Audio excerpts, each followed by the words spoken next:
everybody, and welcome back to Exit Podcast. Today's special guest is Scott Stirrett. He's with Venture for Canada and here to talk about all kinds of things. How are you, Scott? Thanks for joining the show. I'm great. Thanks for having me on. Absolutely. Thrilled to have you. Well, why don't you give us a brief overview of who you are, what you do? You run a nonprofit, is that correct? Yes. I am the author of a new book called The Uncertainty Advantage, which is a guide for early career professionals on how to develop a better relationship with uncertainty, with the caveat that uncertainty is something that impacts all of us at every point in our lives and careers. And a little bit about me, I am from Canada. I went to Georgetown for undergrad, so I lived in the US for a while and worked at Goldman Sachs. And while I was at Goldman Sachs, I had the idea to create Venture for Canada, which is a national Canadian not-for-profit that helps young people develop entrepreneurial skills through a variety of programs. Over the past decade of building Venture for Canada, I have raised over $80 million to fund our programs and supported over 10,000 young people to launch their careers. And it's my experience building Venture for Canada that showed me firsthand that fear of uncertainty is one of the most significant things that holds people back in their life and career. And that's what motivated me to write my new book, The Uncertainty Advantage. Well, I think that's right. And I think, there's a lot of different facets here, and I'm sure we can talk about many of them. But, not only is it just uncertainty in your career path, but like we talk about it a lot on this show, but like imposter syndrome, things like this, like there's uncertainty around everything, right? Whether it's, am I an authority in this matter, or do I deserve this job? Or, am I making the right decision in my dating life or whatever? Like there's total insecurity everywhere. So I think this idea of uncertainty, especially for young professionals, it for me anyway, has been hitting, or hits me very close to home. I've got an 18-year-old that just started college last week, and he's unsure his major. He doesn't know what to do. He feels like he needs to have all the answers and all that stuff. So he's swimming in this stuff. So I guess maybe let's start kind of at the beginning, and let's talk about uncertainty as an advantage. At the core of my book is the belief that your ability to handle not knowing is going to be more important than what you know. And we live in a time that is defined by radical uncertainty, whether it is the political instability in the world or AI.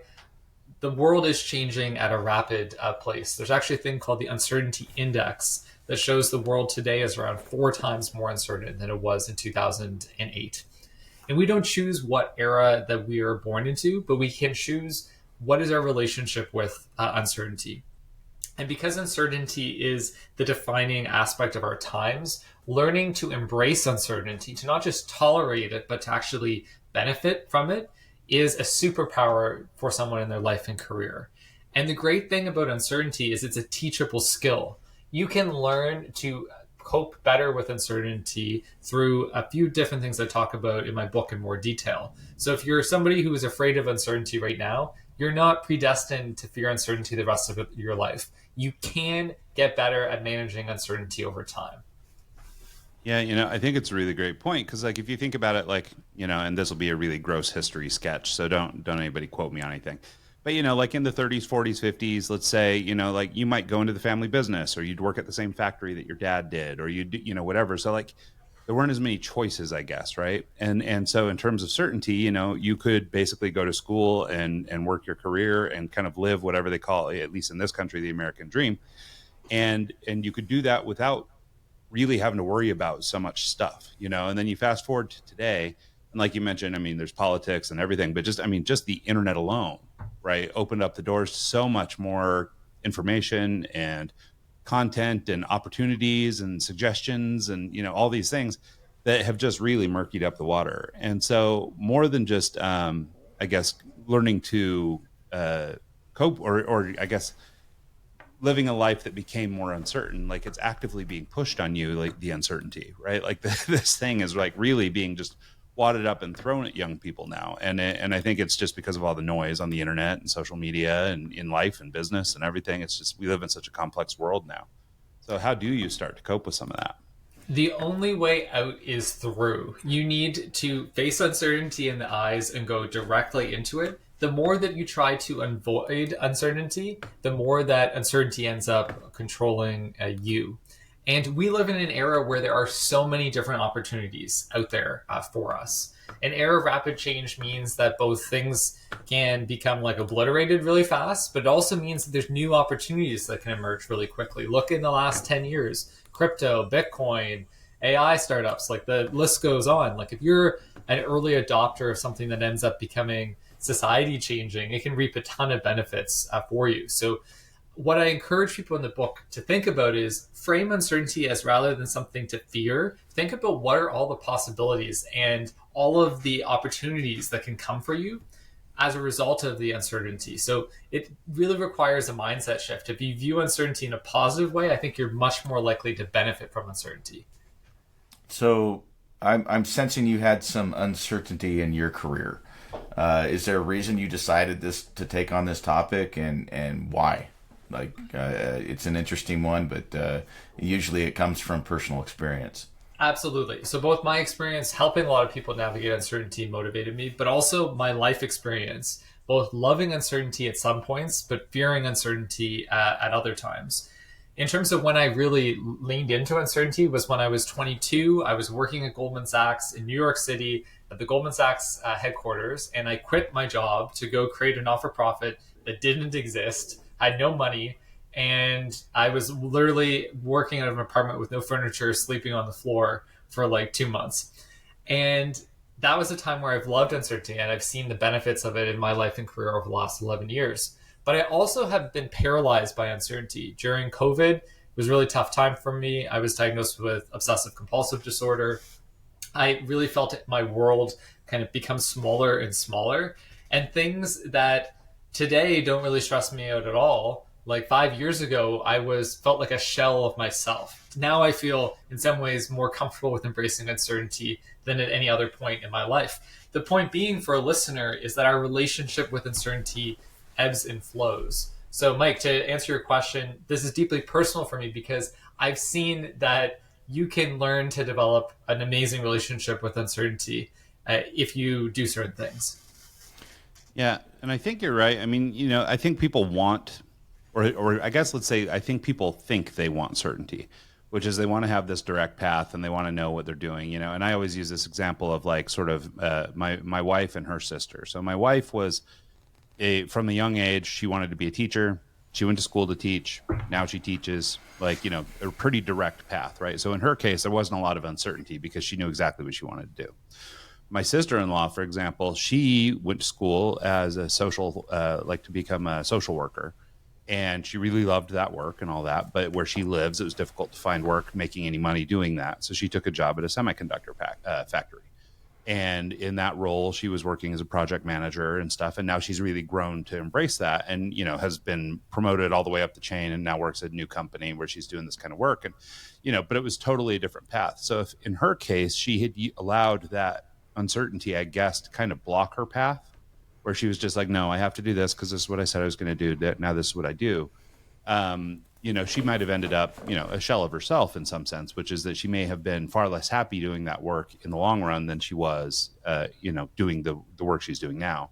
But by being open to uncertainty, or just kind of, I guess, for lack of a better term, like rolling with the punches, she found a better opportunity that's now turned into a really fruitful career for her. And, she's totally happy, like having left all that behind. And I think that a lot of people could share an experience like that, where it's like you started out thinking that X was the path, but you turned out that Y was really where you wanted to go, and you actually ended up better off. One of the core pillars of my book is the importance of adaptable thinking. And in an era of rapid change, setting really rigid plans for yourself is a waste of time. You need to be adaptive and iterative, because as your example with your sister-in-law illustrates, like, you need to be willing to roll with the punches, because the world changes in ways that are hard to anticipate. And what I advise in my book is to think about what's your life mission statement, what are your core values, and to create a really high level true north for yourself, and use that as your guiding path. Don't say in 1 year I want to have this job, and in 3 years I want to have this job, in 5 years I want to make XYZ amount of money, because life is unpredictable. And the more that you open up your world to a lot of different opportunities, the more you can capitalize on all of the uncertainty that exists out there in the world as well. So most people don't quit a Goldman Sachs job and live in an apartment with no furniture.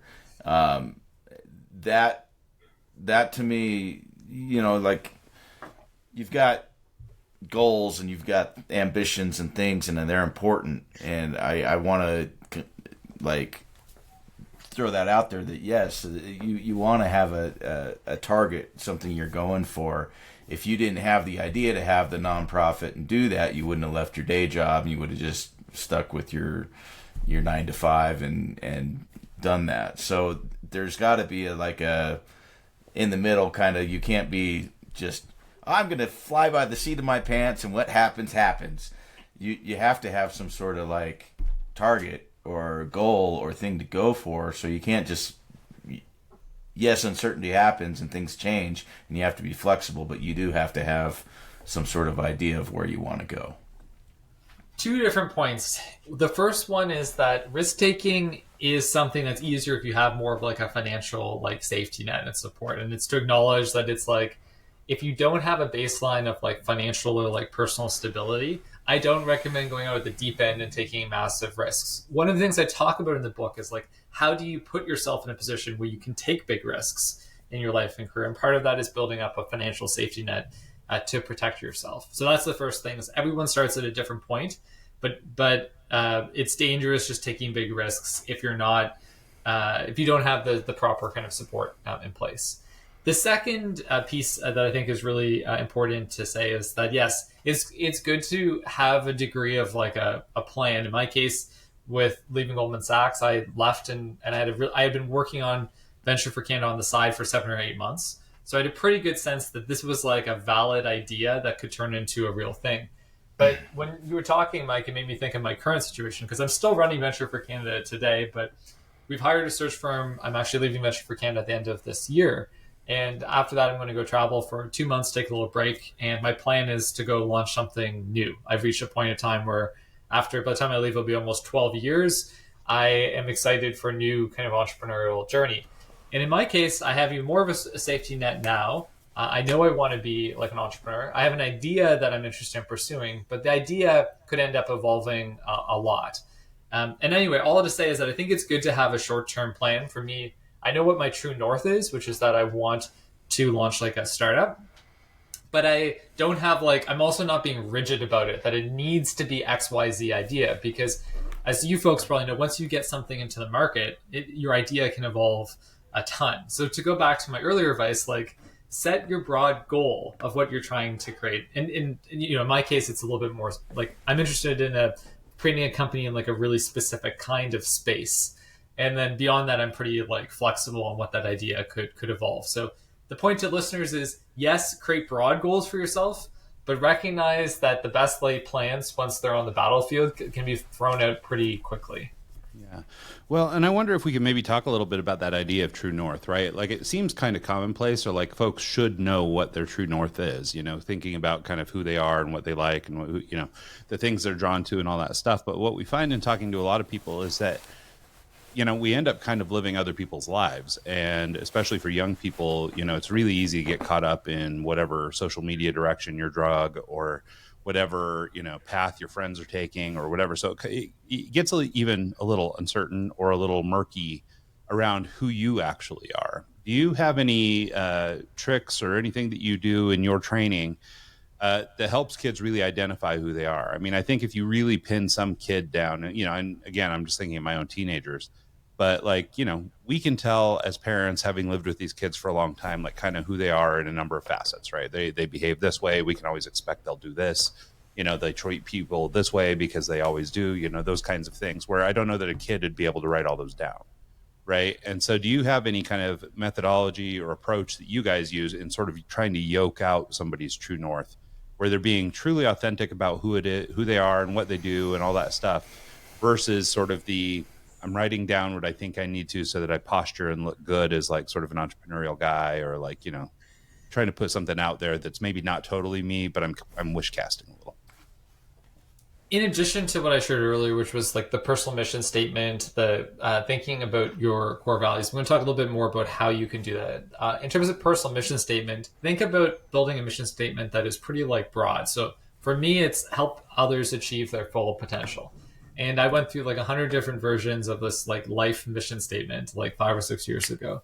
But for me, it was really helpful to think about it and give myself the flexibility of that's a pretty broad mission, and it can turn into many different kinds of things. So the first piece of advice I would have for listeners is like put a lot of time and effort to create this like one sentence. Like spend like 3 or 4 months reflecting on it, share it with friends, share it with colleagues, write like 100 different versions down, and then align on something that works for you. In terms of the core values, I'd similarly say write down like the 30 values that stand out the most to you, then start to merge them together, and then think what are like the 3 or 4 things that stand out to you, so that when your back is against the wall, when you're feeling the pressure, you're facing a moral dilemma, what are the values that you go back to? And I think, Ryan, that's really important in this context of like life purpose is really using almost a corporate tool that you'd use in corporate planning, but apply it to your personal life. Like there's so many young people I meet and I ask them, what is your mission statement in life? And they don't have any answer. They have no idea. And that's fine. But also you need to put like, we're all on this earth for a reason, I believe.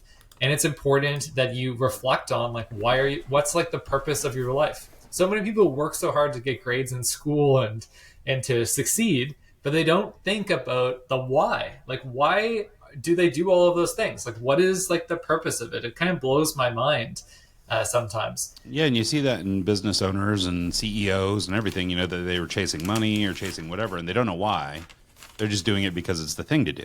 I'm a CEO and therefore I go and make money and I do, or I enjoy this thing. But you find a lot of people, are, I guess, a little bit lost when they finally achieve, and that's why you see these people that never feel successful despite having done a number of successful things, or, being successful by most of society's metrics, and yet they're still unsatisfied.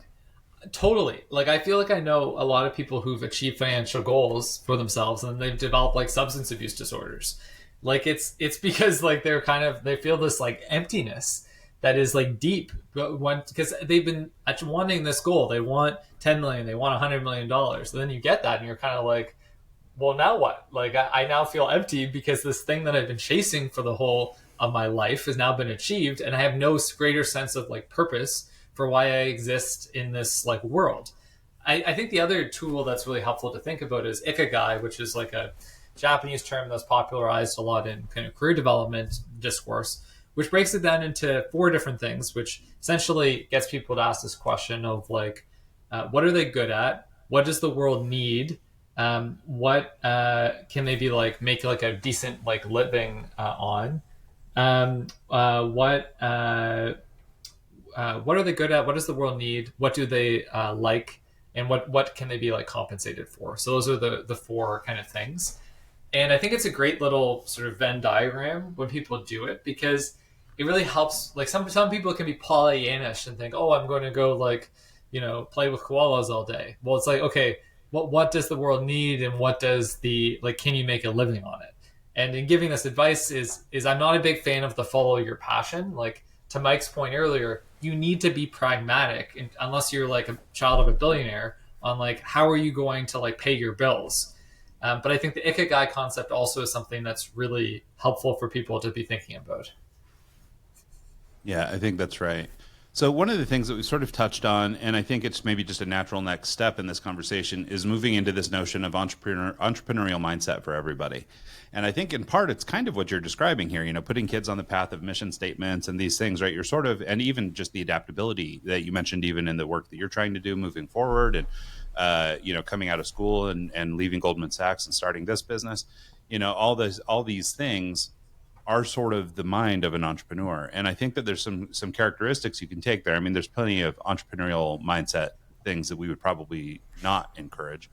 But I think that there's a lot in there that, as it pertains to adaptability and uncertainty and, finding advantages and looking for opportunities and all this stuff, that people could really benefit from adopting more of an entrepreneurial mindset.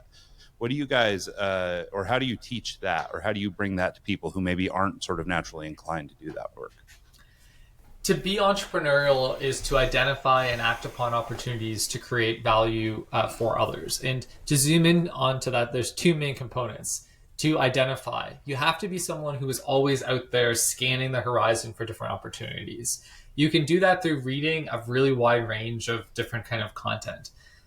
When I design my kind of reading plans for the year or choose what books to read, it's a very wide range of subjects like fiction, history, science, and I think it makes me a more creative person.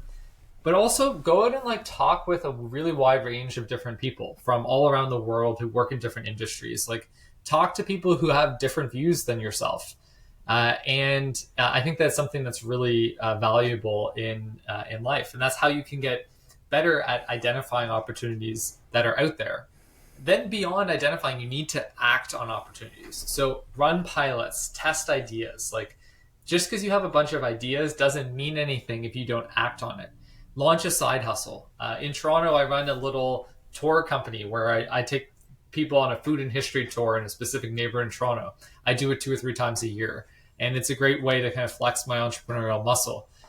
You don't need to launch a full-on business that you're working full-time to be entrepreneurial.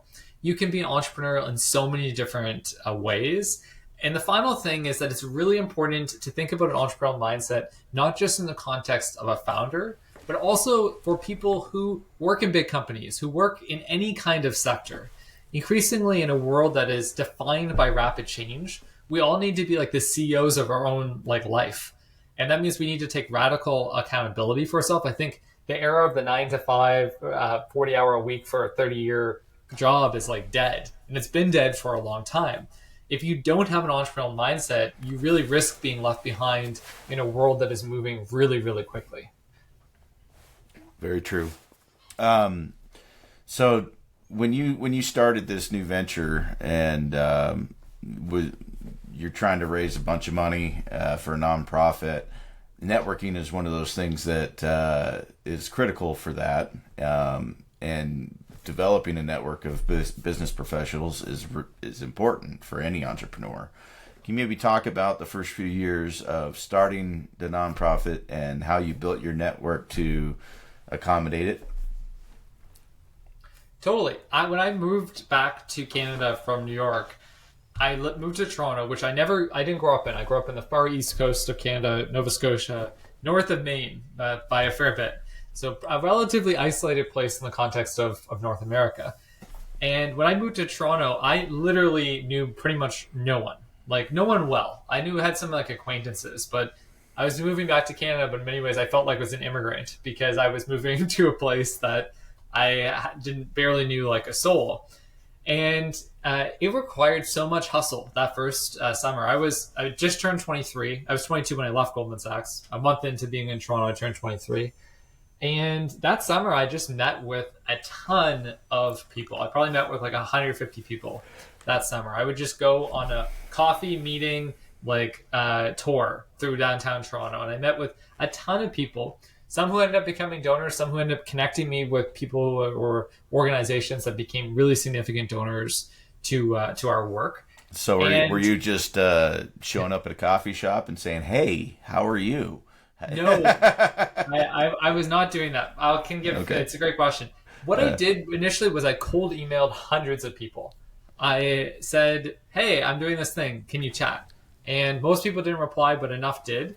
And then every meeting that I had, I would ask, "Who else can you connect me with that you think would be interested about what I'm doing?" And then through that, it just kept on expanding and expanding. And I remember at one point in that year, I was thinking, "Oh, I met this person, and I was connected through this person who connected me to this person." So basically there was like 7 connections that had led me to this person. And if you're, I think, compelling in a one-on-one meeting and people like you, they just keep on making connections for you. And then all of a sudden you have this much larger network than you once did. But it requires a lot of gumption. And the final thing I'll share is I feel like I've had to do this like time and time again in my career. We launched a program that's around entrepreneurship through acquisition, helping people learn how to buy businesses. I didn't know anybody in the sector. I just cold emailed a ton of people. Now I know 100 plus people in Canada who do business buying in the lower middle market. In a world where you need to reinvent yourself a lot, sometimes you're going to have to dive into industries or sectors where you're an outsider.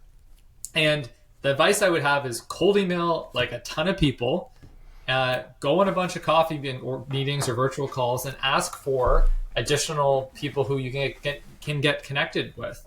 And the more you do that in a pretty short order of a couple of months, you can end up having a pretty strong network within the context of a specific domain.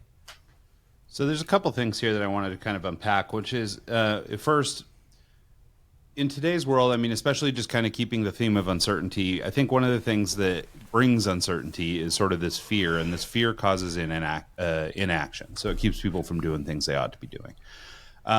In a world where it's so much easier to stay home and sit on the computer and work from home and not be out networking and not meeting people and not doing those kinds of things, I think a lot of people have started to lose, or maybe at least don't flex, the skills required to go out and do this networking. However, in my experience, and even as a guy who runs an online agency, in my experience, in-person discussion is like kind of the only thing that really works. Like, I mean, you know, like you said, you can break ice and stuff over email and stuff like that, but like they need to know you. And most people really need to have a relationship with you before they're willing to actually work with you. Anything you would do or that you could talk to, I guess, in the sense of people who maybe, you know, and I'm thinking about like our software engineers and graphic designers and people like this who are sitting home and working on their computer. And for all intents and purposes, if they have a job and they have an employer, they could just be isolated and be alone. So how do these people go from having basically no interaction with people to building this network without, I mean, because I guess what happens is, you know, like we've been talking about with change, they lose a job or something and then they go out and they can't find one. And I've seen there's been a number of groups I've participated in online, you know, graphic designers and people looking for work. I run a design agency, so that's kind of where a lot of my people are. And so where these guys are on LinkedIn and they're like, man, I've put in 300 resumes and I'm not even getting a call back, you know, and they're being, you know, scrubbed off or filtered off. But all they're doing is sitting home filling out resumes. So it feels like they're doing something. But honestly, if they were out meeting people, they'd probably get a lot further, a lot faster. So is there anything, I guess, sort of in and around that realm? I don't have a specific question for you outside of to say, you know, how might you encourage somebody who's not doing the networking to go out and start networking? If you're just filling out a bunch of resumes online, you're likely like wasting a lot of your time. Some people can still get hired that way, but something like 80% of all jobs are hired through like personal connections. So you need to go out and build your professional network. The sixth pillar of the Uncertainty Advantage, my book, is about the importance of network building. And in a world where things can change really quickly, you need to think about building your professional network, because all of a sudden you could lose your job. And then who is going to help you get your next job? It's your professional network. There's a great study that came out in 1972, I believe, by Mark Granovetter called The Strength of Weak Ties. It's perhaps the most cited sociology paper of the last 60 years. And what he talks about is he studied this question of like, how do people get hired? And it's not through their best friends. It's not through their family members. It's through their weak ties. It's through a large network of people that you know. And the advice I would have to be really concrete to someone who maybe is not comfortable doing this is, first off, is like the uncertainty muscle, your social muscles can be developed over time. The more that you put yourself out there, the better you are going to be over time at interacting with people and meeting strangers. I'm actually quite introverted. In high school, I was a lot more introverted. But you know what? My founding venture for Canada in the last 11 years, where I probably met 10,000 people, has pushed me out of my comfort zone. And now I am not that afraid of meeting with strangers, because I've had to literally do it pretty much every single day for 11 years. And when you do that every day for 11 years, the fear goes down considerably and you become a lot better at it.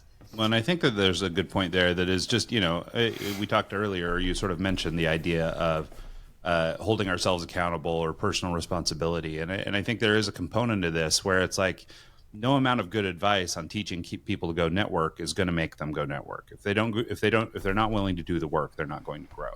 And I think that that's, you know, demonstrated by what you just said. I actually have a similar story, really introverted my whole life. I mean, I still kind of hate being on camera and I still hate the sound of my voice, but we've been doing the show for 8 years. You know what I mean? Like, I mean, like these are things that you go out and you force yourself to do it. And you know, for whatever reason, you know, we have different reasons and whys for why we do whatever. But I, much like you, was much more introverted in high school. I had no interest in going out and doing this. I don't want to public speak. I don't want to do any of those things. Yet now I've flexed that muscle enough that if called upon, it's no problem. Right. And I'm happy to make a phone call and I'm happy to talk to people and stuff like that. But if I wasn't forced to do it, or if it wasn't part of my, I guess, the only way to be successful in my career, if that wasn't what it was, I would also be really easy. Like it would be easy for me to slip into not doing that. So I think it's you know, to your point, it's not unlike going to the gym or whatever. It's, you know, you got to flex that muscle and you really got to practice it. So if you want to find success in networking, you actually have to go network. You can't kind of wish it into place, you know, when you need people.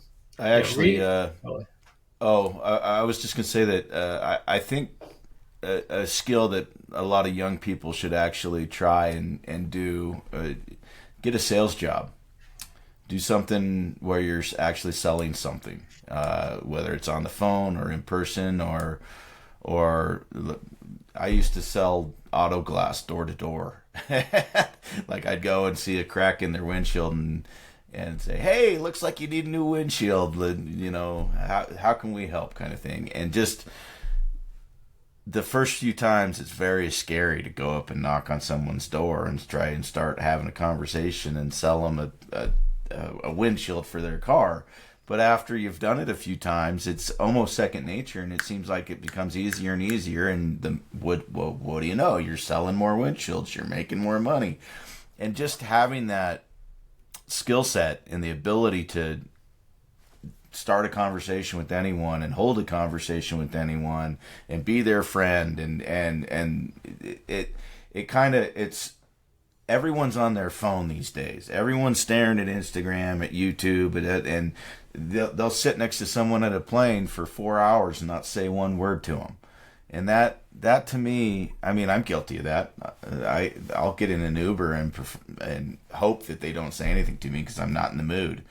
But at the same time, networking and building a business relationship is critical to your success. And if you don't take that first step and actually start having conversations with people, you're not going to go anywhere.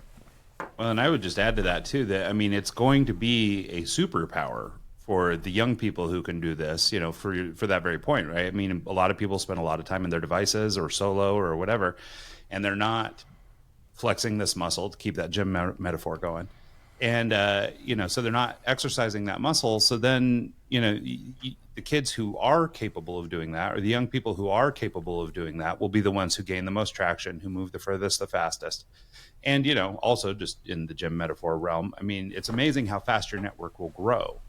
You know, just like, you know, hitting the bench press every day or whatever, you know, it might seem like it's taking forever, but you'll look back 3 months ago and you go, oh, wow, I'm lifting all this extra weight. And same thing with your networking, especially if you're smart, like Scott said here about, you know, asking for referrals and things like that. Because when people know you, like you, trust you, they will, you know, bend over for you backwards, even if they're not real close, you know, to your point about the weak ties, you know, so they don't have to know you that well. They just have to know they like you enough to tell their friend about you.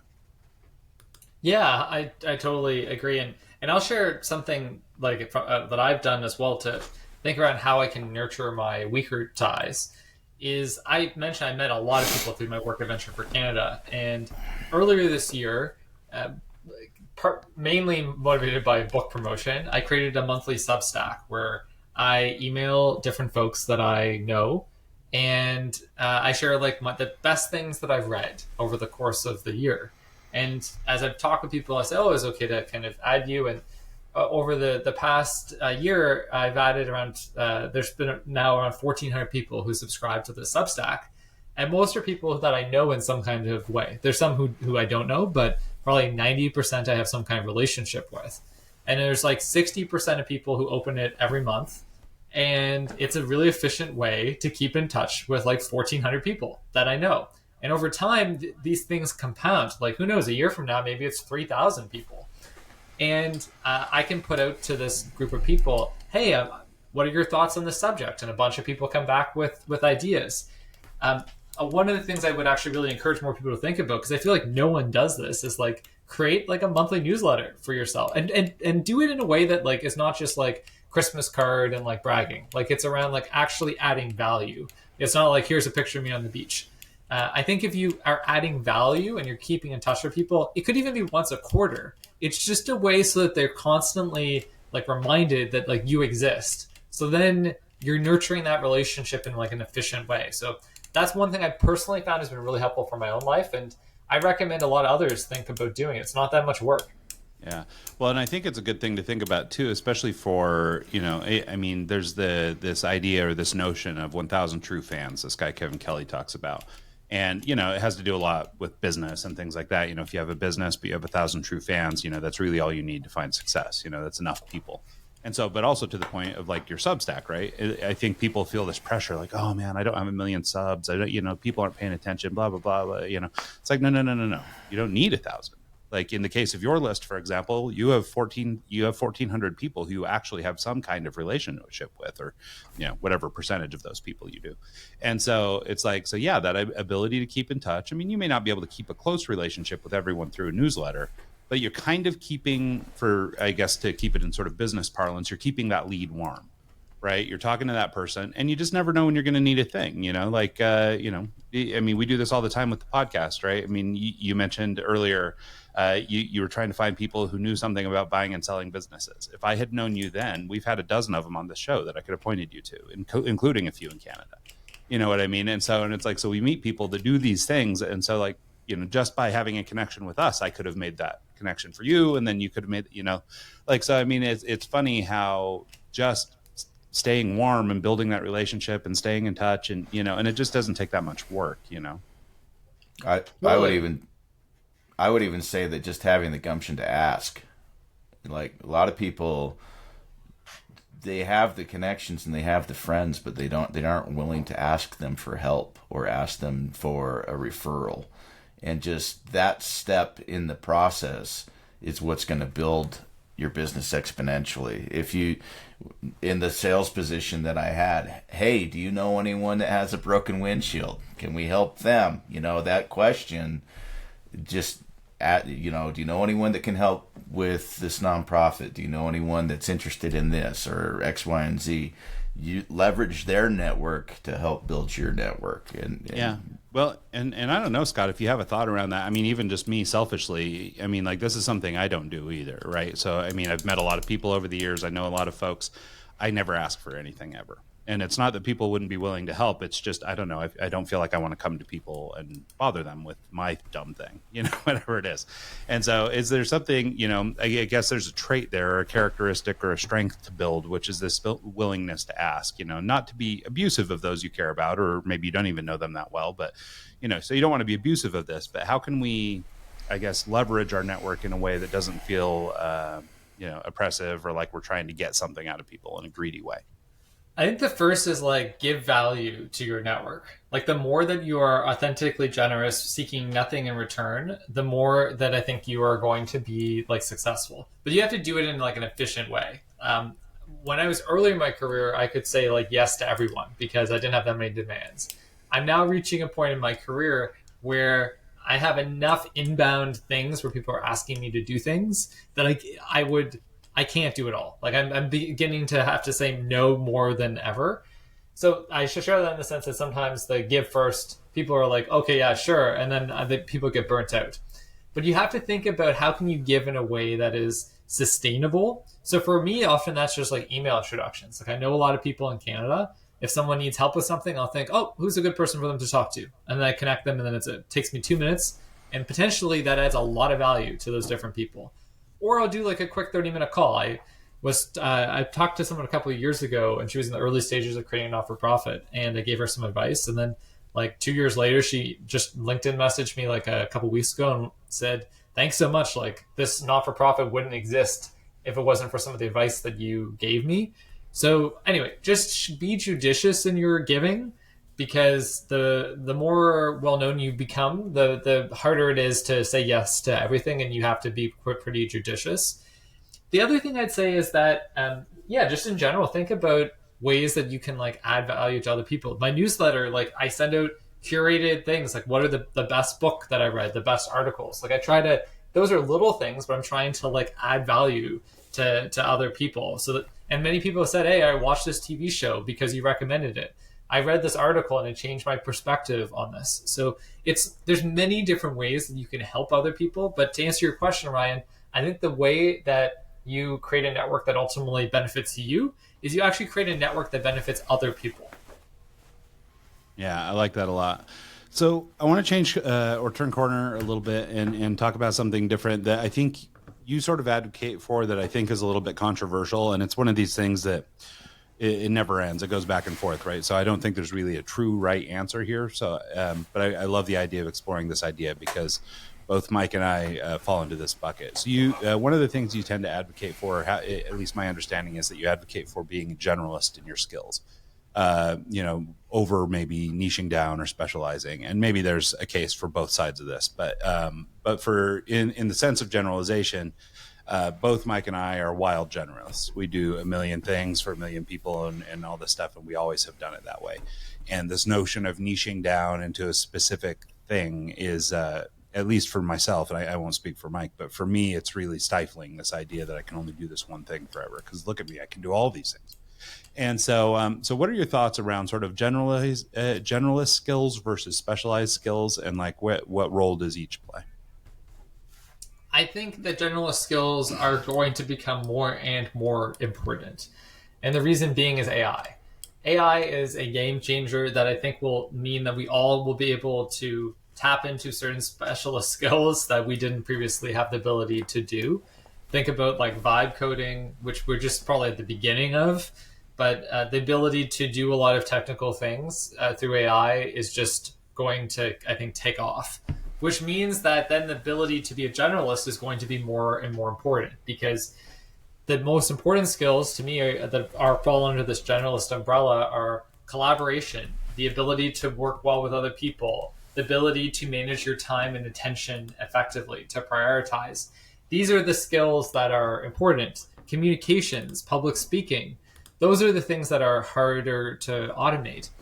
And also, in a world that is rapidly changing, whole sectors I think are going to get obliterated. And if you're going to be resilient as like a job seeker or as like an entrepreneur, it's the people who can reinvent themselves like half a dozen times that are going to be the most successful. How do you reinvent yourself? You have generalist skills that are portable to different industries. So, if you're working in a semiconductor plant and for whatever reason semiconductor industry changes and there's no jobs there, that you can then move to a completely different sector because you have some of these generalist skills that are really helpful. So in final short is I think it's to say a caveat that yes, are specialist skills still going to be valuable in some settings? Absolutely. Are we still going to have doctors? Are we still going to have lawyers? Are we still going to have accountants? Yes. Often some specialists will get their back up when there's you're saying you're presenting this like extreme kind of like vision. What I'm saying is, to be super clear, is that generalist skills are going to be more important today than they were in the past. That is not to say that specialist skills are going to become completely unimportant. It's just in relative terms, I think we're going into a world where you're going to see generalist skills more and more important, and you're going to see a relative decline in the importance of specialist skills in most industries. Yeah, no, I think that's right. And in fact, one of the things that I think of a lot, because I do think about whether, that there could be something in being a specialist that makes you attractive if you happen to be in the right vertical, right? So like if you happen to be in a field that's easily replaced by AI, then maybe it'll be a challenge. But if you happen to be a specialist in some categories, I don't know what they are.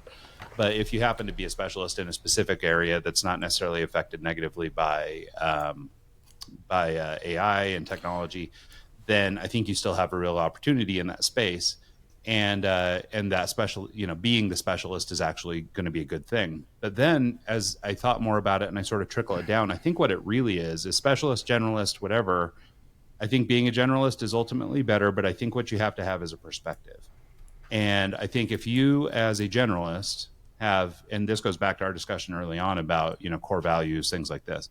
I think that you having a perspective or an idea or a direction or a something, I think that is going to be where the difference is made between just somebody who's just a broad generalist who's just like willing to, be a cog in any machine, and then potential leaders down the road who actually have a point of view and a vision and they want to take things in a certain direction. They may have generalist skills, But by layering on this notion of having a perspective, I think it would make you even more powerful in that space, where maybe that would have been the role of a specialist before. You're specializing in a thing and your perspective is around that thing. But I think being a generalist or having generalist skills and then layering on the sort of the specialist trait of having a perspective, I think will be a great hybrid for people as we sort of navigate AI. Yeah. I honestly think that, the specialism versus the generalist, I think it all depends on what career or what focus you're going into. I mean, if you're a plumber, you can't use AI to fix it. And so if it's a hard skill, if it's, I'm sure there's going to be something that comes up, but, you see these robots laying sheetrock and you're like, okay, I didn't think that would happen, but it's happening. So, generalist, like, yes, it's important to have skills and all that the plumber needs to market. Now you can use marketing or AI to help with that, or things that, weren't necessarily an option back in the day. You would hire someone like Ryan to do that for him, but now it's kind of like, it's almost a hybrid. But, I do see, like in web development, for example, there used to be front end and back end developers. They'd specialize in the front end, the UI, the user experience, versus the database and the SQL calls and the authentication and the server side run, all the different things that a back end engineer would specialize in over a front end engineer. And now AI is it's creating the ability to do both, but at the same time, if you have the knowledge of a back-end engineer or the knowledge of a front-end engineer, you can fix it when AI messes it up inevitably, because it's still early on, and I know that's going to be a major problem for some startups that use vibe coding to actually get there. They're going to eventually have to hire someone to actually make it work the way it's supposed to. So specializing is still important. I don't think that generalization is the ultimate way, but I think it's definitely more prevalent these days. Because even 3 years ago, Ryan, we were talking about the importance of niching down and being a specialist before AI was a thing. We've been doing this long enough that it's a whole new world out there compared to when we started. So well, and to the point, Scott's point about sort of generalist skills, though, like, even with AI, I mean, yeah, we might have advocated more for niching into some categories before, but I mean, just even in my own experience, right? I'm not a software engineer, but I'm just old enough that I grew up in an era where if you wanted to be online, you had to build a website, so you had to learn HTML and some, basics anyway. Then I went on to lead software teams and stuff like that, but I wasn't doing the building, but I know how to talk to them and I know how to, work through what it is they need to get done, or articulate what needs to get done when working with a software team. So with AI, even I can build full end-to-end, websites and apps and things like that. I mean, I built our latest website on a flight to Spain a couple of weeks ago, and and I would have never been able to do that before on my own. But I know enough about it to be able to work my way through that. So to your point, Mike, like if you have specialist skills in those, then AI is going to supercharge you. But if you don't, if you're a generalist, more like I am, then even I'm being supercharged, and being able to move into areas where I would have had to hire somebody to build my prototype before. But now I can just ask the AI to do it. Obviously It's not that simple, but so for me, the generalist skills are still working, but it's because of, I guess some degree of specialization across multiple generalized topics. Yeah, very true. Well, Scott, it's almost that time. Do you want to tell people where they can reach out, how they can get in touch with you, if they have any questions or concerns or want to read your book? Absolutely. So to check out The Uncertainty Advantage, you can buy it on Amazon.com. It comes out September 16th in the United States.